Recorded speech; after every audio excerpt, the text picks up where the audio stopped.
트럼프 대통령이 지난해 북한과 전쟁 위험이 있었다며 올해 자신의 업적을 강조했습니다. 지난달 미국 국경을 넘어오다 국경 순찰대에 체포된 불법 이민자가 1년 전의 2배인 3만 4천여 명으로 나타났습니다. 뉴저지주에서 주택을 압류당하는 한인들이 크게 증가하고 있습니다. 뉴욕시에서 운행 중인 우버와 리프트 등 차량 공유 서비스 운전기사에게 최저임금을 지급하는 방안이 추진됩니다. 주민 한 명당 지출하는 비용이 가장 많은 주는 알래스카주로 조사됐습니다. 이상은 이 시각 주요 뉴스입니다. 시청자 여러분 안녕하십니까? KBN 뉴스입니다. 도널드 트럼프 대통령이 북한과 좋은 대화를 나누고 있으며 대화가 잘 돼가고 있다고 밝혔습니다. 트럼프 대통령은 지난해 북한과 전쟁 위험이 있었다면서 자신의 업적을 강조했습니다. 트럼프 대통령은 어제 자신의 트위터 계정에서 8개월 동안 로켓 발사나 핵실험은 없었다며 아시아 전역이 흥분에 차 있다며 이같이 밝혔습니다. 트럼프 대통령은 오직 가짜뉴스를 비롯한 야당만 불평을 늘어놓고 있다며 만약 내가 아니었다면 우리는 지금쯤 북한과 전쟁 중이었을 것이라고 덧붙였습니다. 트럼프 대통령의 이런 발언은 오는 5일부터 7일 마이크 폼페이오 국무장관의 방북을 앞두고 나왔습니다. 6.12 북미 정상회담을 계기로 북한 비핵화의 물꼬가 마련되는 동시에 한반도의 전쟁 우려가 크게 줄었다는 점을 강조하는 트럼프 대통령의 최근 발언들의 연장선으로 해석됩니다. 트럼프 대통령은 지난달 21일 백악관에서 열린 강요회의에서 전쟁이 일어났다면 3천만, 4천만, 5천만 명의 사망자가 생기는 초대형 참사로 이어졌을 수 있다는 점을 재차 거론하면서 우리가 문제를 해결하는 데 매우 근접했다고 생각한다고 밝힌 바 있습니다. 지난달 미국 국경을 넘어오다 국경 순찰대에 체포된 불법 이민자가 3만 4천여 명으로 나타났습니다. 5월에 비해 16%가 줄었지만 1년 전보다는 2배 이상 많은 인원입니다. 멕시코와의 남쪽 국경선을 불법으로 넘다 국경 순찰대에 체포되는 사람 수가 2월부터 4개월 연속 증가하다 6월 급감한 것으로 나타났습니다. 이 같은 감소는 고온으로 인한 계절적 경향일 수도 있고 도널드 트럼프 대통령과 제프 세션스 법무장관이 4월부터 언명한 무관용 정책이 억지력의 효과를 본 것일 수도 있다는 분석입니다. 미국의 합법적 서류 없이 불법으로 들어오는 성인은 하나도 빠짐없이 형사 범죄 용의자로 체포 기소한다는 무관용 원칙이 미국 국내외 커다란 파장을 일으킨 가운데 6월 한 달 동안 3만 4,057명이 국경 순찰대에 체포됐습니다. 이는 4만 344명이 붙잡힌 5월보다 16%가 줄어든 수치이지만 1년 전인 2017년 6월에 16,077명에 비해 배를 넘는 규모입니다. 상공회의소가 도널드 트럼프 행정부의 관세 정책을 반대하는 캠페인을 시작했습니다.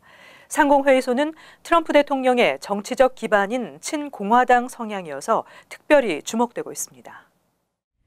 토마스 도너휴 상공회의소 회장은 성명을 통해 행정부는 성취하기 너무 힘들었던 경제 진전을 훼손하겠다고 위협하고 있다며 우리는 자유롭고 공정한 무역을 추구해야 하지만 트럼프 행정부의 관세 정책은 그렇게 하는 방법이 아니라고 지적했습니다.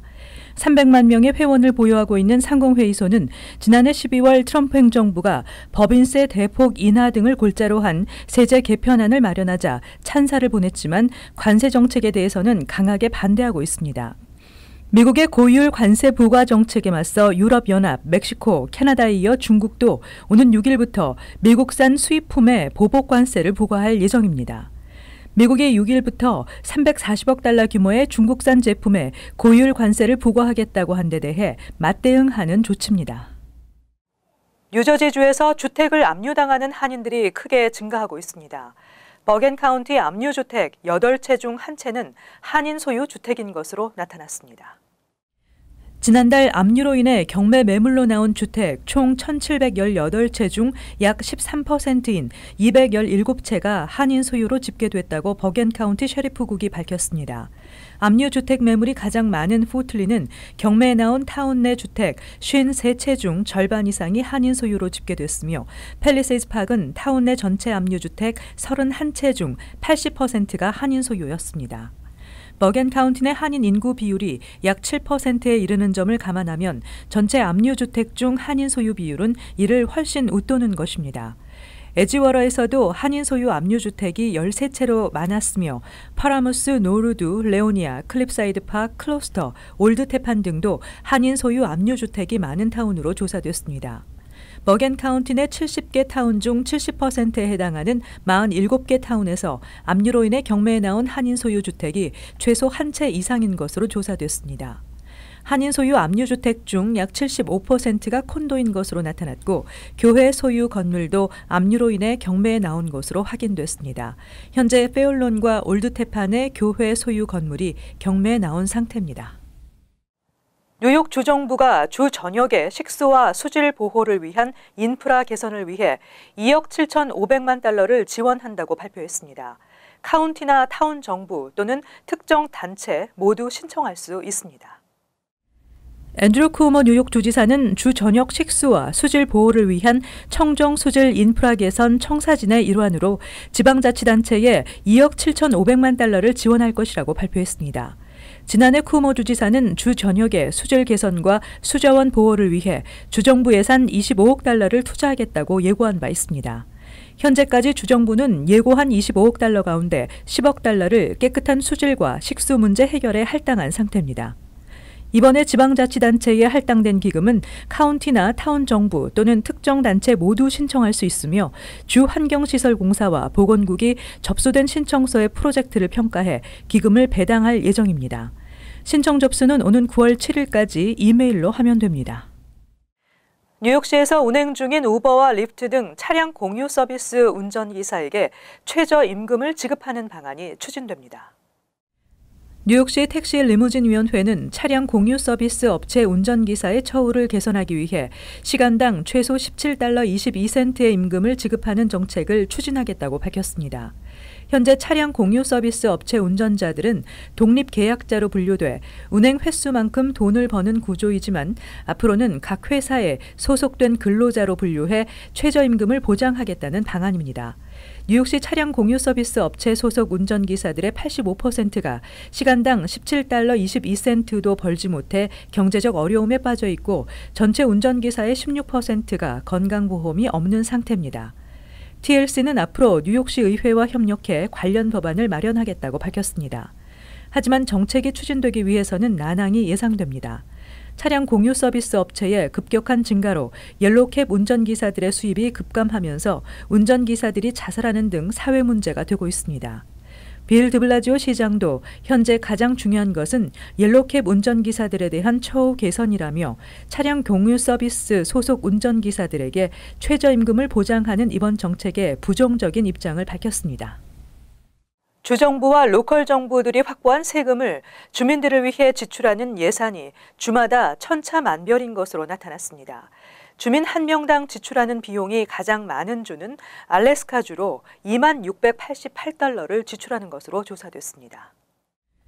매년 세금으로 확보한 재정으로 주정부가 주민 한 명에게 지출하는 금액은 천차만별인 것으로 나타났다고 월스트리트저널이 보도했습니다.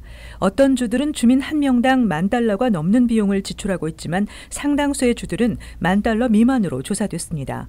주민 1인당 지출 비용이 높은 주들은 대부분 세금 수입도 높은 주들로 조사됐습니다. 세금 수입이 많은 만큼 주민들을 위해 지출하는 비용도 많은 것입니다.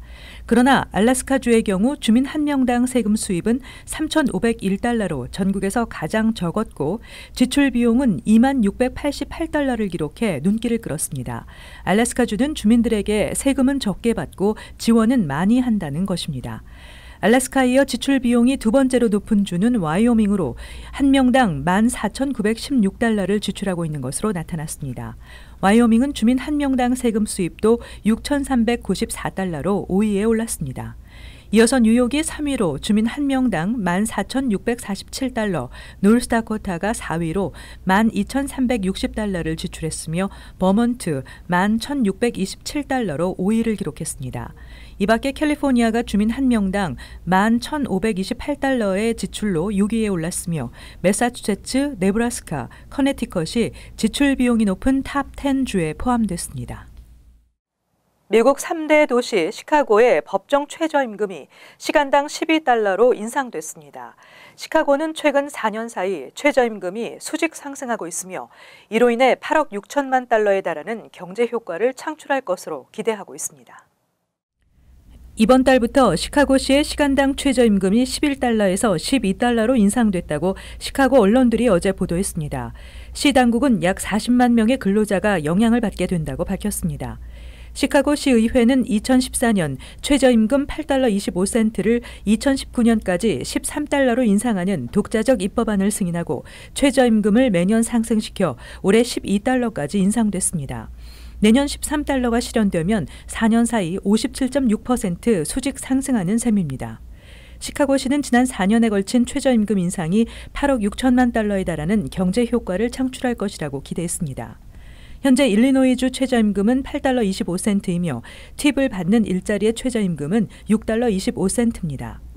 미국 연방정부의 법정 최저임금은 2007년 5달러 15센트에서 2009년 7달러 25센트로 3단계에 걸쳐 인상된 후 변화가 없는 상태입니다. 주별 최저임금은 워싱턴주가 11달러 50센트로 가장 높고 이어 캘리포니아주와 매사추세츠가 11달러, 애리조나와 버먼트 10달러 50센트, 오레곤 10달러 75센트, 뉴욕 10달러 40센트 순입니다. 한편 시애틀은 2014년 미국 대도시 가운데 처음으로 시간당 15달러를 보장하는 입법안을 승인하고 2021년까지 시내 모든 노동자들에게 적용키로 한 데 이어 샌프란시스코, 로스앤젤레스, 뉴욕 등이 15달러 구현을 계획하고 있습니다.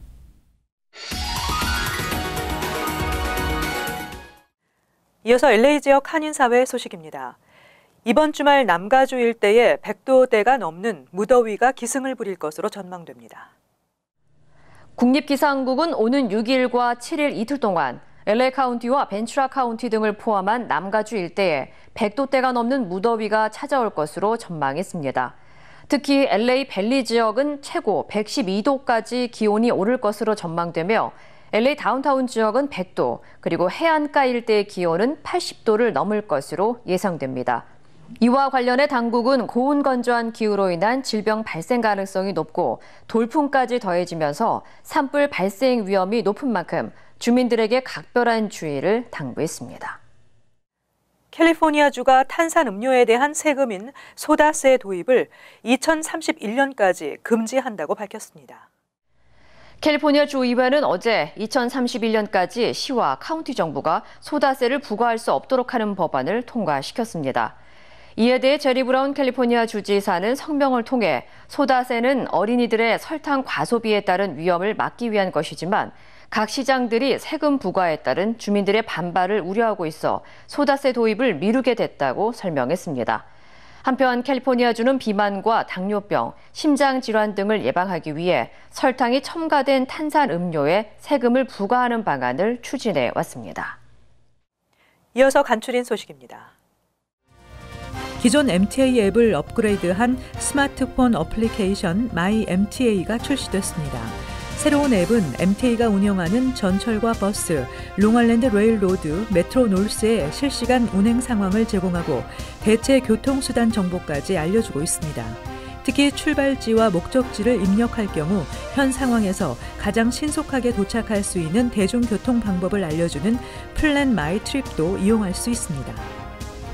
차량 공유 서비스 업체 리프트는 어제 시티바이크의 모 회사인 모티베이트를 인수했다고 밝혔습니다. 이에 따라 뉴욕시 시티바이크가 앞으로 리프트 바이크로 바뀌게 됩니다. 모티베이트는 그동안 시티뱅크의 후원을 받아 뉴욕에서 시티바이크를 운영하는 등 6개 도시에서 자전거 공유 프로그램을 시행해왔습니다.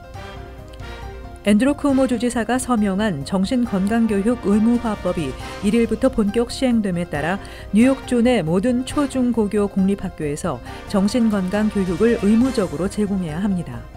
정신건강 전문가들은 학생들이 정신건강교육을 통해 자신 또는 주변 사람들의 정신상태를 인지하고 필요할 경우 도움을 요청하는 사례가 많아질 것으로 예상된다고 밝혔습니다. 베이사이드 일대에서 집 앞에 놓여있는 우편물을 훔쳐 달아난 절도범을 체포했다고 QNS가 보도했습니다. 경찰은 지난 수주 동안 발생한 다른 우편물 절도 사건의 범행 여부도 조사하고 있다고 전했습니다. 베이사이드와 플러싱 일대에서 우체통 낚시 수법을 이용한 우편물 도난 사건이 끊이지 않고 있습니다. 계속해서 환율과 증권 소식입니다.